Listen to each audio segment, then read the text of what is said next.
या तो सब बदलता ही रहता, हर समय जाता रहता। तो संसार है। हम सुखी इसलिए हो जाते हैं बाहर की वस्तुओं से, क्योंकि हमारे भीतर में जो आत्मा है उसका स्वभाव और उसका स्वरूप सुखमय। ईश्वर अंश जीव अविनाशी, चेतन अमल सहज सुख राशि। हमारा स्वरूप सुखमय होने के कारण हमको सुख अच्छा लगता है। हर जीव सुख की चाहना करता है। सुख चाहना गलत बात नहीं है, लेकिन कहां से चाहना है वो हम भूल जाते हैं। कोई वस्त्र की आवश्यकता है, वस्त्र मांगना गलत बात नहीं है, लेकिन हम औषधालय पर जाकर के वस्त्र मांगे तो गलत हो जाता है। किसी दवाई की दुकान पर जाकर के कहे कि पहनने के बढ़िया पैंट शर्ट देना, तो दवाई की दुकान वाला कहेगा कि भाई साहब गलत दुकान पे आए। बस ऐसे ही संसार से टिकाऊ सुख मांग रहे हैं, मतलब गलत दुकान में गलत सामान मांग रहे हैं। यहां शाश्वत सुख है ही नहीं, यहां बदलने वाला ही। विदुर जी महाराज ने कहा, महाराज अब बात समझ में आ गई कि संसार का सुख शाश्वत नहीं है, तो ये अशाश्वत संसार भगवान ने बनाया कैसे? तो सृष्टि कैसे बनी, सुंदर क्रम बताया कि सबसे पहले भगवान नारायण की नाभि से ब्रह्मा जी ने 2 प्रकार की सृष्टि बनाई, और उसमें से फिर संतोष नहीं हुआ तो 10 प्रकार की वनस्पतियां, जीव जंतु इत्यादि सब बनाए, और सबसे अंत में उन्होंने मनुष्य बनाए। मनुष्यों में सबसे पहले ब्रह्मा जी के मन के संकल्प के द्वारा 4 पुत्र उत्पन्न हुए, सनक, सनंदन, सनातन, सनत कुमार, जिनको सनकादिक ऋषि कहते हैं। कई लोग पूछते महाराज संकल्प से पुत्र कैसे हो सकते? ब्रह्मा जी के संकल्प में सत्व था, बल था, इसलिए संकल्प जैसा वैसी आकृति बन जाती। अब हम लोगों के संकल्प तो टिकाऊ है ना। अभी संकल्प हुआ कि गर्मी नहीं पड़नी चाहिए, ठंडी हवा चले, और जैसे ही ठंडी चली तो फिर हमारी संकल्प बदल जाता है, नहीं ज्यादा ठंडी, थोड़ा मौसम गर्म हो जाए तो ठीक है। प्रतिक्षण संकल्प बदलते रहते, एक जैसे संकल्प सुबह से शाम तक हजारों संकल्प आ जाते हैं, तो संकल्प में बल नहीं आता है, और जब बल नहीं आएगा तो फिर संकल्प सिद्ध कैसे होगा? कुछ महात्मा लोग जो सोचे वैसा हो जाता है, क्यों? उनका संकल्प सिद्ध हो जाता है, वो ज्यादा कुछ सोचते ही नहीं है। और जब कोई एक भीतर संकल्पना जगती है, ये अस्तित्व उसको करने के लिए तैयार हो जाता है, ये प्रकृति उसको करने के लिए तैयार हो जाती है। तो ब्रह्मा जी के मन से सबसे पहले सनकादिक ऋषि उत्पन्न हुए। ब्रह्मा जी ने अपने पुत्रों से कहा कि बेटा तुम भी हमारी तरह संसार बनाओ। तो चारों सनकादिकों ने कहा कि पिताजी हम तो भगवान का भजन करेंगे, हमको संसार नहीं बनाना।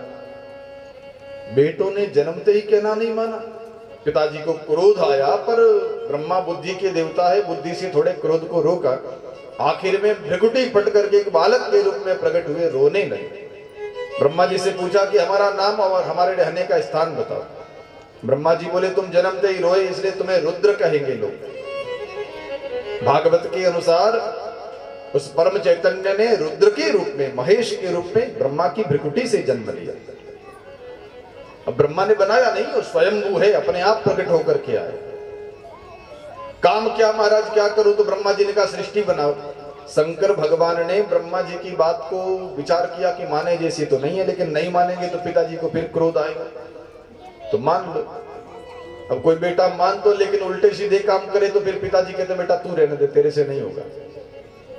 शंकर भगवान ने भी भूत प्रेतों की सृष्टि बनाई, और शिव जी की बनाई हुई सृष्टि जब ब्रह्मा जी की बनाई सृष्टि को खाने लगी, ब्रह्मा जी ने कहा कि बाबा आप रहने दो, बैठ के भजन करो, आपसे बनाई सृष्टि नहीं चलेगी।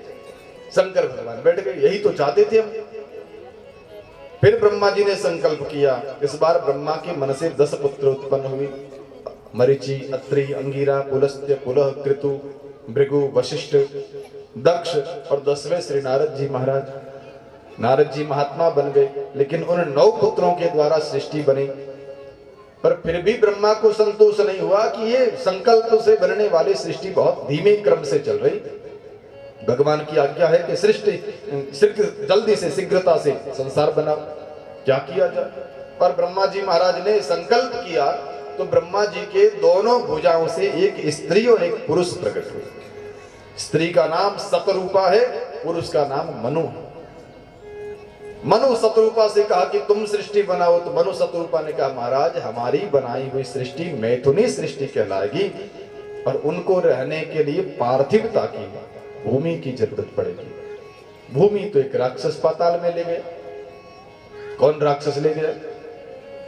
तब कहा कि हिरण्याक्ष नाम का राक्षस धरती को पाताल में ले गया। ब्रह्मा जी को तुरंत विचार आया कि यह व्यक्ति सृष्टि आगे बढ़ाने में बड़ा सहायक सिद्ध होगा। पर ब्रह्मा के विचार से ब्रह्मा जी को छींक आई, नासिका से एक जंतु प्रकट हुआ, विशाल वराह आकृति धारण करके उस हिरण्याक्ष राक्षस को मार करके धरती को जल के ऊपर स्थापित कर दिया। वही वराह भगवान थे। बोलो वराह भगवान की जय। ये भगवान का दूसरा अवतार। पहले अवतार सनकादिक, दूसरे अवतार वराह भगवान। विदुर जी ने पूछा मैत्रेय मुनि से, बाबा ये वराह भगवान ने जैसे हिरण्याक्ष को मारा, आपने बहुत जल्दी कथा सुना दी, थोड़ा विस्तार करो, वो राक्षस है कौन? तो विस्तार से भागवत में कथा आई कि भगवान श्री नारायण के दो पार्षद थे, द्वार पर रहने वाले द्वारपाल, जय और विजय नाम के। ये सनकादिक ऋषि जो ब्रह्मा जी के पुत्र हैं, एक दिन ब्रह्मलोक भगवान नारायण के धाम में वैकुंठ में गए। द्वारपालों ने उनको भीतर जाने से रोक दिया। तब क्रोधित होकर के इन सनकादि ऋषियों ने उनको श्राप दिया कि तुम भगवान के दरवाजे पर रहने के अधिकारी नहीं हो, तुम भगवान के दर्शनों में बाधा उत्पन्न करते हो, साधु संतों को भी, जाओ तुम राक्षस बन जाओ।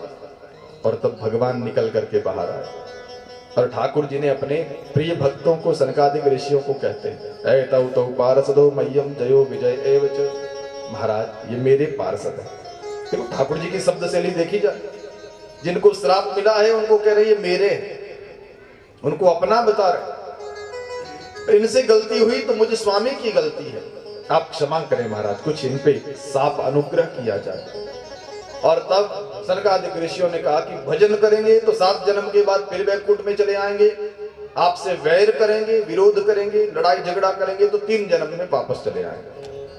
और उन्होंने वैर वाला साधन अपनाया, हम लड़ाई करेंगे। लड़ाई की भावना क्यों जगी इनके मन में?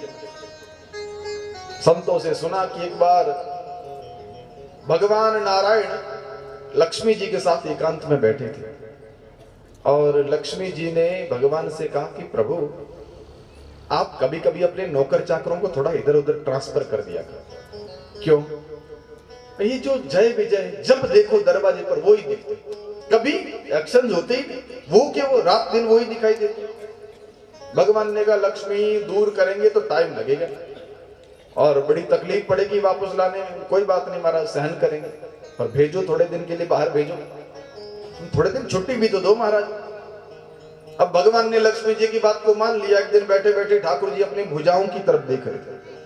अब जय विजय ने भगवान के सामने देख करके मन ही मन विचार किया, अच्छा अपने बल को देख करके घमंड कर रहे हैं, कोई भिड़ने वाला मिला नहीं है इसलिए अहंकार आ रहा, वो मन ही मन बातें कर। कभी हमसे 2-2 हाथ होवे तो पता चले कि हम भी कोई कम पहलवान नहीं है। भगवान तो अंतर्यामी, जो वो मन में विचार कर रहे ठाकुर जी सब देख रहे। देखो जीव भगवान से अलग कैसे होता है, ये सूत्र है वहां से। बस जब जीव को अपनी महत्ता का ज्ञान होने लगता है, अपने आप मैं भी कुछ हूं, मुझ में भी कुछ सामर्थ्य है, ये भाव जैसे ही बनने लगता है, जीव भगवान से दूर होने लग जाता है। और जैसे ही भीतर से ये मैंपना निकलता है, तुरंत ठाकुर जी में मिलकर के एक हो जाता है।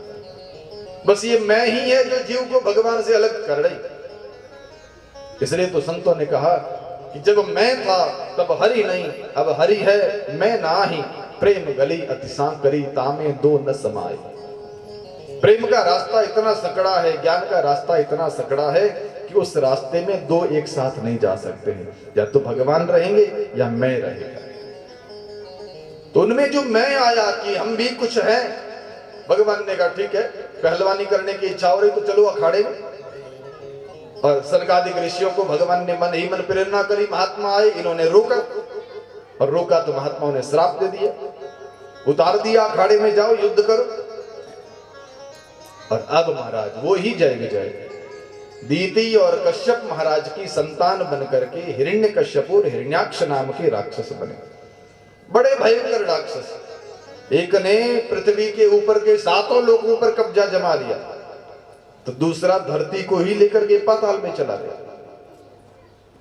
विचार करने की बात है, कितने बड़े बलवान और कितने विशाल शरीर वाले रहे होंगे जो इतनी बड़ी आकृति वाली धरती को लेकर के पाताल में धंस जाए। अब वो इतना विशाल राक्षस हिरण्याक्ष एक दिन घूम रहा था और उसने नारद जी महाराज मिल गए उसको, तो नारद जी से पूछा कि बाबा गाना ही जानते हो कि लड़ना भिड़ना भी आता है? नारद जी महाराज ने कहा हमको तो केवल गाना आता है, हम भगवान का कीर्तन गाना जाते हैं, लड़ना भिड़ना नहीं आता। लड़ना भिड़ना तो नहीं आता, लेकिन लड़ाना भिड़ाना बहुत अच्छे से आता है। अगर तुम्हारी इच्छा हो तो बताओ कोई योद्धा है जो हमारी भुजाओं की खुजली मिटा सकता हो, हमसे भिड़ सकता हो? हाँ है। अरे भुजाओं की खुजली क्या, तुम्हारी भुजाएं मिटा सकता है? जल्दी से नाम बताओ कौन है? पाताल में गया है, धरती को लेकर के बाहर आ रहा है, वराह नाम है उनका। ठाकुर जी का वराह अवतार हुआ।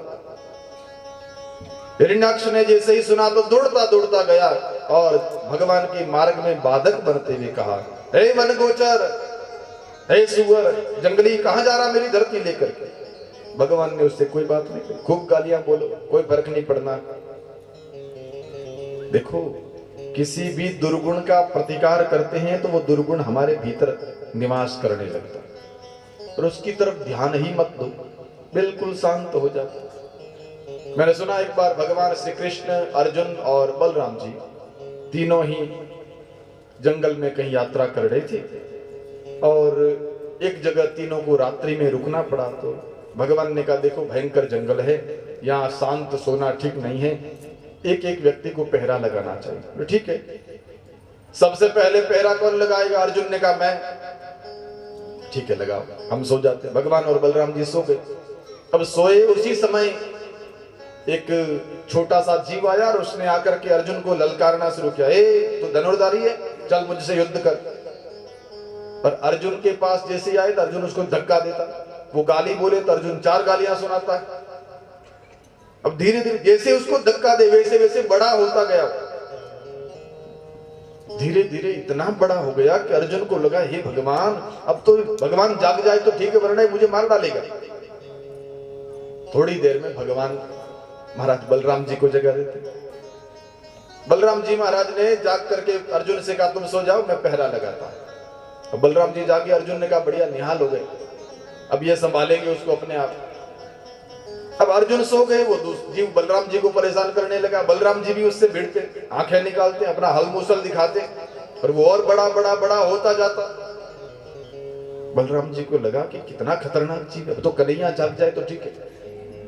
और आखिर में भगवान को जगा ही दिया, उसको धक्का दिया, दूर गया तो बलराम जी ने भगवान को जगा, अब तुम उठो, हम सो जाते हैं। भगवान जाग गए, बलराम जी सो गए।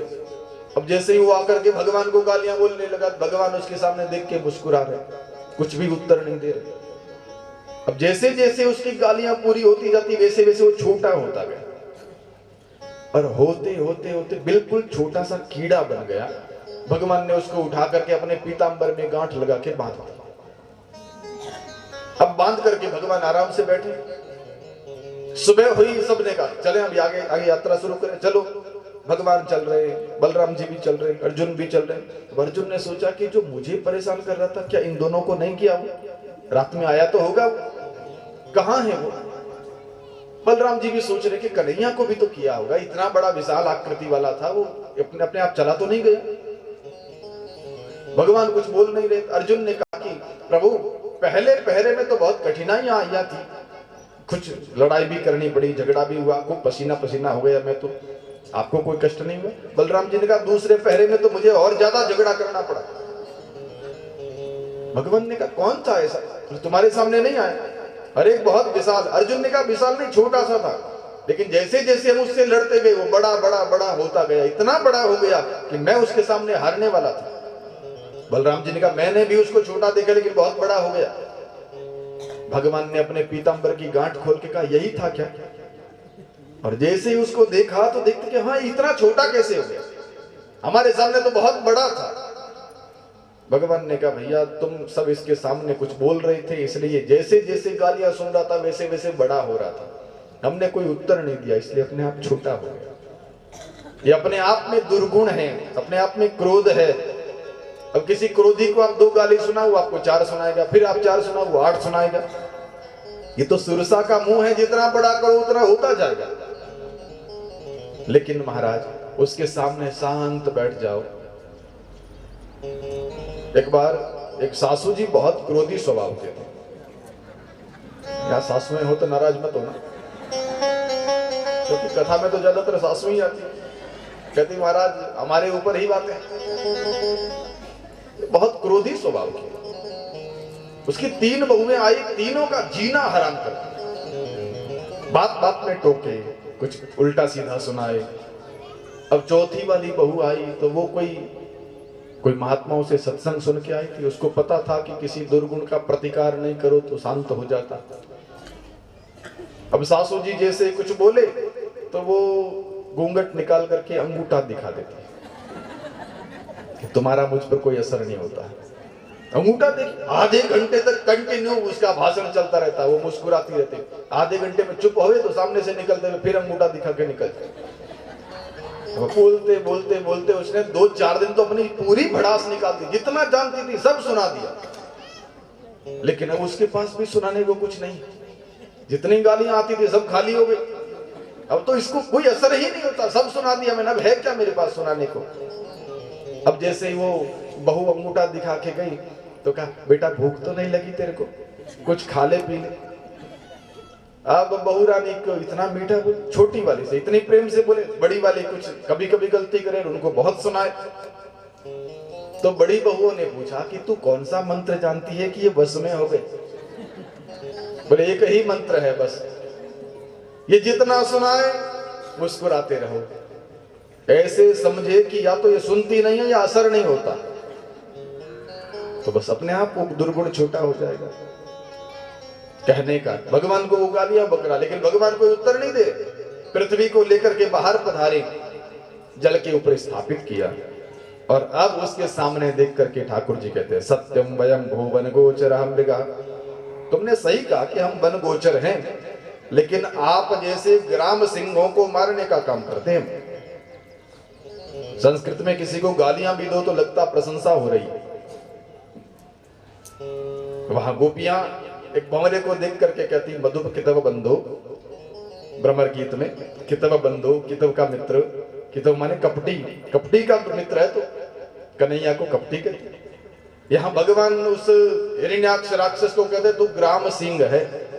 अब किसी के नाम के आगे सिंह लगा के संबोधन करें ग्राम सिंह जी पधारो, तो उसको लगता है कि हमें बहुत आदर दिया, गांव का सिंह बताया। लेकिन ग्राम का शेर कौन कहलाता है? श्वान। अपनी गली का तो वो भी शेर होता है, तो संस्कृत में उसको ग्राम सिंह कहा जाए। भगवान ने कहा युद्धास्मिन् मृगये ग्राम सिंहान, तो जैसे ग्राम सिंहों को ढूंढते फिरते। युद्ध हुआ, देवता सब देख रहे थे और भगवान ने हिरण्याक्ष से लड़ते लड़ते देवताओं ने आके कहा प्रभु जल्दी मारो, रात हो जाएगी तो इसकी शक्ति बढ़ जाएगी। भगवान मन ही मन मुस्कुराए, वाह देवताओं तुम्हें राक्षस की बढ़ती शक्ति तो दिखती है, लेकिन भगवान की असीम शक्ति का दर्शन नहीं हो रहा। और ठाकुर जी ने एक थप्पड़ मारी, करेण कर्ण मूलेन हत यथा त्वाष्ट्रम मरुत्पतिः। एक ही थप्पड़ में धड़ाम से धरती पर नीचे गिर पड़ा। देवताओं ने सोचा एक थप्पड़ से मरने वाला है तो नहीं, लेकिन वो आंखें फाड़ के मरा। देवता आए, स्तुति करने लगे, लेकिन स्तुति में भगवान के सामने क्या बोलते? वाह प्रभु इस भाग्यशाली को आपने कौन सी गति प्रदान करी। क्योंकि देवता लोग सोचते हैं कि अगर वो जिंदा हो तो उसको बुरा नहीं लगे, हम जो बोल रहे हैं वो बातें उसको चुभनी नहीं चाहिए। ठाकुर जी समझ गए कि देवताओं की स्तुति में भी भय छुपा हुआ है। अपने चरण से प्रहार किया उस राक्षस पर, मुंह फाड़े हुए धरती पे लुढ़क के और उल्टा गिर गया। अब देवता समझ गए कि अरे मर गया ये तो सच में ही। और तब देवताओं ने भगवान की खुल करके स्तुति की, प्रभु इस दुष्ट ने हम लोगों को बहुत पीड़ा दी थी, आप बड़े कृपालु हैं, इसको मार दिया। तो इस प्रकार से भगवान ने वराह अवतार धारण करके हिरण्याक्ष राक्षस का वध किया। और ठाकुर जी फिर अंतर ध्यान हुए। मनु महाराज की सुंदर गृहस्थी धरती पर बसी।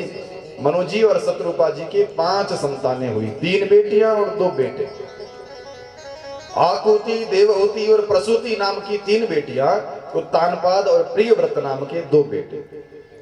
मनु महाराज की बीच वाली बेटी का विवाह, देवहूति का विवाह एक महात्मा के साथ हुआ। कर्दम ऋषि जो ब्रह्मा जी के पुत्र है, उनके साथ विवाह हुआ। कर्दम जी को भगवान ने वरदान दिया था कि हम तुम्हारे घर पुत्र बन करके आएंगे। विवाह के समय आरंभ में तो कर्दम महाराज बड़े तपस्वी बने, तपस्या ही करते रहे, लेकिन पत्नी पतिव्रता है, बहुत वर्षों तक सेवा करी और प्रसन्न होकर के मनु महाराज की पुत्री को ये कर्दम ऋषि कहते हैं, तुष्टो हम मध्य दवमान विमानदायः, तुम्हारी सेवा से हम संतुष्ट हुए देवी, क्या चाहती हो? और तब देवहूति ने कहा, महाराज मैं संतान चाहती हूँ, पुत्र चाहती हूँ। मनु महाराज कर्दम जी ने संकल्प किया और कर्दम जी के संकल्प से दिव्य विमान बना, उसमें बैठ करके आकाश में विचरण करते हुए 100 वर्षों तक देवहूति कर्दम ने दिव्य भोगों का भोग भोगा। अब देखो, भागवत ने विमान की एक सूत्र दिया, संरचना दी। जितने वैज्ञानिक कुछ बना रहे ना, उनके मंत्र तो सब भागवत में ही मिलते हैं, सूत्र तो सब हमारे ग्रंथों में ही मिलते हैं, लेकिन आज तक ऐसा विमान नहीं बना जैसा कर्दम जी वाला था। ये मन की इच्छा से जितना चाहो ऊपर जाता, जितना चाहो नीचे आता, इसमें तेल नहीं बलता। सबसे बड़ा फायदा डीजल पेट्रोल का कोई खर्चा नहीं, ड्राइवर की जरूरत नहीं, मन से ही उड़ता, मन से ही बैठ जाता। और विशेषता उसकी, जितनी सवारियां बढ़ जाए उतना बड़ा होता जाता। ऐसा दिव्य विमान कर्दम महाराज ने अपनी तपस्या से बनाया। 100 वर्षों में कर्दम जी के 9 कन्याओं का जन्म हुआ। अब कर्दम जी को वैराग्य हुआ, अरे राम, मैं तो सोच रहा था कि घर में जिस दिन एक संतान हो जाएगी मैं भगवान की भक्ति में लग जाऊंगा, या तो 9 संतान हो गई, अभी तक हम तो भगवान की भक्ति में लगे ही नहीं। और तब कर्दम महाराज ने वह विमान पुनः अंतर्धान कर दिया, अपने आश्रम में पत्नी सहित उतरे। जाने लगे तो पत्नी ने कहा, महाराज आपने कहा था कि एक पुत्र हो जाने के बाद मैं साधु बन जाऊंगा फिर से, अभी तो पुत्रियां हुई। और सच में कर्दम महाराज को भी याद आया कि भगवान ने कहा था मैं तुम्हारा पुत्र बन के आऊंगा। घर रुक गए, समय बीता और कर्दम महाराज के घर साक्षात परमात्मा नारायण कपिल के रूप में अवतार लेकर के पधारे। बोलो कपिल भगवान की जय। ब्रह्मा जी कपिल भगवान की स्तुति करने आए और ब्रह्मा जी के साथ 9 ऋषि आए। कर्दम जी ने कहा, महाराज अच्छे पधारे, अब मैं वर ढूंढता हुआ कहाँ घूमूंगा? मेरे घर में 9 कन्याएं हैं, आपके साथ में 9 बेटे, 9 ऋषि हैं, मेरी कन्याओं का विवाह उनके साथ, 9 ऋषियों के साथ 9 कन्याओं का विवाह हुआ। महाराज कर्दम जी अपनी पत्नी देवहूति को भगवान की सेवा सौंप करके वन में चले गए साधना करने के लिए। देवहूति माता ने कपिल भगवान की खूब सेवा करी और जब भगवान किशोर अवस्था के हुए तब एक दिन सुंदर आसन बिछा करके माता देवहूति, या ये बात में करेंगे, बोलो राम। मां देवहूति ने भगवान से पूछा कि प्रभु, मेरे मन में बहुत सारे प्रश्न हैं, आप ज्ञान की मूर्ति हैं, आप मेरे सारे संशयों का समाधान करें। देखो, समझने जैसी बात है, ज्ञान देने वाला कोई अपने घर में भी हो सकता है, तो ज्ञान के बिना व्यक्ति भीतर से संतुष्ट भी नहीं हो सकता है। यहां देवहूति मां क्या कह रहे, निर्विण्णा नितराम भूषण। प्रभु, इस संसार में मुझे जैसी भाग्यशाली स्त्री कोई नहीं हो, क्योंकि मैंने जितने भोग भोगे हैं, जितने सुख देखे हैं, उतने सुख तो संसार की किसी भी स्त्री ने नहीं देखे। जो असंभव था सामान्य स्त्रियों के लिए, मुझे वो सारे सुख प्राप्त हुए। लेकिन हे परमात्मा, मेरे मन का प्रश्न यह है कि मुझे अभी तक भीतर में संतोष नहीं हुआ है, तृप्ति नहीं हुई है। क्यों? कारण बताइए। और तब कपिल भगवान कहते हैं, मां, अपूर्ण को प्राप्त करके कोई पूर्णता कैसे पा सकता है? संसार जो है वो अपूर्ण है और संसार की प्राप्ति से भीतर से तृप्ति मिल जाए ये संभव ही नहीं, क्योंकि जो सदा अपूर्ण है, सदा अधूरा है। परम श्रद्धेय स्वामी जी महाराज रामसुखदास जी महाराज कहते थे, ये संसार आज तक जिस किसी को भी मिला अधूरा मिला है, और परमात्मा जिसको भी मिला पूरा का पूरा मिला है। भगवान सदा पूरे मिलते हैं और संसार सदा अधूरा मिलता है। किसी को शक्ति मिलती है तो संपत्ति नहीं मिलती, किसी को संपत्ति मिलती है तो बुद्धि नहीं मिलती, किसी को बुद्धि बहुत मिली है तो प्रकट करने की वाणी नहीं मिलती है, किसी में वाणी भी है, बुद्धि भी है, सुंदरता नहीं मिलती है, किसी में कुछ नहीं है, किसी में कुछ नहीं है। कोई न कोई कमी संसार में हर व्यक्ति में देखने को मिलेगी।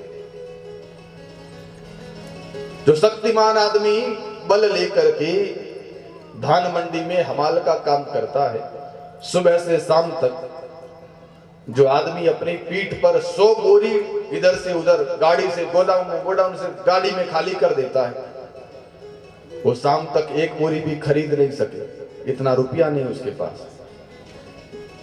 और जो सेठ अंदर बैठा बैठा सुबह से शाम तक 1000 बोरी खरीद सकता है, वो एक भी उठा नहीं सकता, शक्ति नहीं उसके पास। जो खरीद सकता है वो उठा नहीं सकता है, जो उठा सकता है वो खरीद नहीं सकता। परमात्मा ने सबको थोड़ा थोड़ा अधूरा अधूरा रखा। अगर संसार में पूरा सब कुछ मिल जाता तो फिर भगवान की जरूरत ही नहीं पड़ती। पूर्ण तो एक है, पूर्णमदः पूर्णमिदं पूर्णात् पूर्णमुदच्यते पूर्णस्य पूर्णमादाय पूर्णमेवावशिष्यते। एकमात्र परमात्मा ही है जो सदा पूर्ण है, वो अपूर्ण नहीं है। उसमें से पूरा का पूरा निकाल दो तो भी पीछे पूरा ही बचता है, वो परमात्मा है। भगवान कपिल ने कहा, मां, जीव को तृप्ति पाने के लिए क्या करना चाहिए? और भीतर से संतुष्ट होकर के उस परमात्मा से संबंध जोड़ने के यहाँ कपिल भगवान ने 3 रास्ते बताए। सांख्य योग के द्वारा भगवान को पाया जा सकता है। सांख्य माने प्रकृति अलग है, परमात्मा अलग है। उस परम चैतन्य के साथ हमारा संबंध कैसे बन सकता है? सो बात देखो, जहां जहां हमको जड़ता नजर आ रही, ये भी जड़ है, ये भी जड़ है, ये भी जड़, जड़ माने जिसमें आत्मा नहीं, वो सब प्रकृति है। और जो चेतनता नजर आवे वो सब परमात्मा है। बस इस विभाग से अगर हम अपने आप को भी देखें, इस शरीर में आत्मा कहां रहती? अगर विचार करके देखा जाए तो सब लोग अलग अलग बताते हैं। कोई कहते हैं माथे में रहती है, कोई कहते हैं हार्ट में रहती है, कोई कहीं और बताता है। आत्मा का निवास कहां है? आत्मा तो सर्वत्र है, लेकिन वह जो मैं कहने वाला आत्मा है वो इस शरीर के भीतर प्रकाश डाल रहा है, इसलिए प्रकाशित हो रहा है। इसलिए शरीर बोल रहा है, चल रहा है, देख रहा है, सुन रहा है, सूंघ रहा है, खा रहा है, पचा रहा है। ये सब कुछ हो रहा क्यों? उस आत्मा का संबंध इसके साथ है। हम जिसको मैं कहते हैं वो परमात्मा इसके भीतर बैठा है, और शरीर को मेरा कहते हैं। इस संसार में अगर चेतन और जड़ का विभाग करना है तो मैं और मेरा का भेद कर लोगे तो अपने आप समझ में आ जाए। हम जिसको मेरा कहते हैं वो सब माया है, और जो मैं है वो ही परम चैतन्य है। इस ज्ञान के द्वारा भगवान को पाया जा सकता है। फिर अष्टांग योग का वर्णन किया, यम, नियम, आसन, प्राणायाम, प्रत्याहार, धारणा, ध्यान और समाधि। इस प्रकार से 8 प्रकार का योग है। योग के माध्यम से जीव भगवान को प्राप्त कर सकता है।